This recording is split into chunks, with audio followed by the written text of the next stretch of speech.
Welcome to Fewer Things Better. This is the place for all of us who are big on goals and short on time. Together, we'll explore smart, simple ideas on how to retrain your brain and unlock your life. I'm your host, Kristin Graham. Let's get started.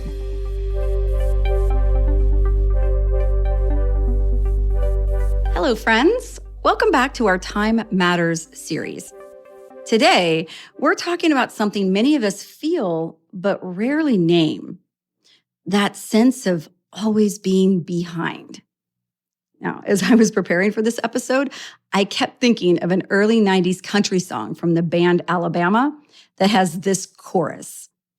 I'm in a hurry to get things done. I rush until life's no fun. All I really got to do is live and die, but I'm in a hurry and don't know why. God, I love that song. Even 30 years ago, we already knew something was off. And then by the late 1990s, psychologists gave it a name: time famine. That is what describes the sensation of being perpetually rushed and overwhelmed. And that was before we carried the internet in our pockets. The bottom line on top of this episode is that in our rush to get caught up, we miss the part we're actually living. We tell ourselves that the reward will come later, once the inbox is empty, once the laundry is done, once work or school slows down, once we do this for that person, once we get through this week. But caught up, it's not a real finish line. It moves every time we approach it. That to-do list just refills. The needs return, and the world keeps asking. It isn't that the day lacks hours. It's that we've trained ourselves to postpone the present. We skip the step of being where we are in favor of a more fulfilling future that always feels just beyond reach. And a big contributor to this is what I call the productivity gold rush. There's always a new app, a new planner, a new system, a new reset routine, each one marketed to give us the illusion of control.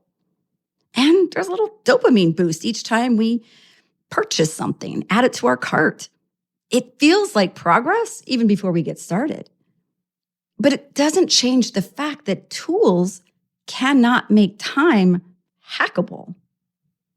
Each promise that this will help us get ahead also quietly reinforces the belief that we are already behind. And sometimes staying busy actually serves as a buffer. If we stay in motion, we don't have to feel the lingering loneliness. Instead, we fill our days, our screens, and our schedules, not only to get ahead, but to avoid what stillness might feel like. But the real texture of life only happens in the here and now, in the messy kitchen, the stopped and start tasks, the conversations we're only half listening to, but also the laughter, the recognition, the frustration, the figuring it out. So instead of trying to be caught up, what if we shifted towards being caught in the moment we're actually living, caught in the conversation we're having, caught in the ordinary, which is where the best parts of life actually happen. Feeling behind, it's just a feeling. It's not a fact. So, okay, yes. Let's look at what to do with this. If caught up isn't a real endpoint, then we are the ones in charge of setting a realistic finish line for the day. This is not about doing less. It's about deciding where to stop.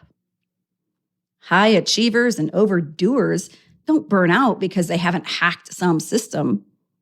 They burn out because the day has no boundary. The mind never gets to close the loop. The body never gets to rest. much less enjoy. So here are a few thoughts on how to help make a subtle shift. Step 1 is to simplify your system. You're already smart and savvy. You don't need to keep learning more or buying more so you can eventually do less. Take a quick mental inventory of the productivity tools, tips, and tricks that you've collected and see which one actually feels most doable, most like you. Lean into that and leave the other articles, apps, and podcasts, even this one, off to the side just for a bit. Step 2, give time a container. Now, switch to deciding on a quantity of effort versus an all or nothing checklist. This is about focusing on getting started versus getting it all done. So examples could be just draft the opening paragraph to that email, finish 1 glass of water, return 3 messages, and then stop. Step 3 is to close the action on purpose. Know when you will stop, back to that quantity, before you even start. This allows your brain to rest a little bit and lets your brain give credit for action taken. And as a gift with purchase, micro progress builds momentum. And that is part of the rewiring. That is your nervous system learning, hey, I decide the endpoint, not the endless list or endless line of requests. Just me. This is how we start to live inside life as it is and not wait for it to finally be tidy or finally be ready. Yeah, I know this sounds a little too simple. That's actually the point. Stopping to acknowledge the steps allows the brain to take a beat and consider, what would it feel like to stop chasing the feeling of being done? What could I do if I wasn't always doing? A happy life isn't waiting at the end of some list. It's happening in the messy middle of it all. The ordinary moments are the living part. So for today, focus on your finish line. Just for today, not for all the things. Just today, just for you. It's an important way you can take time to take care of you. Thanks for listening.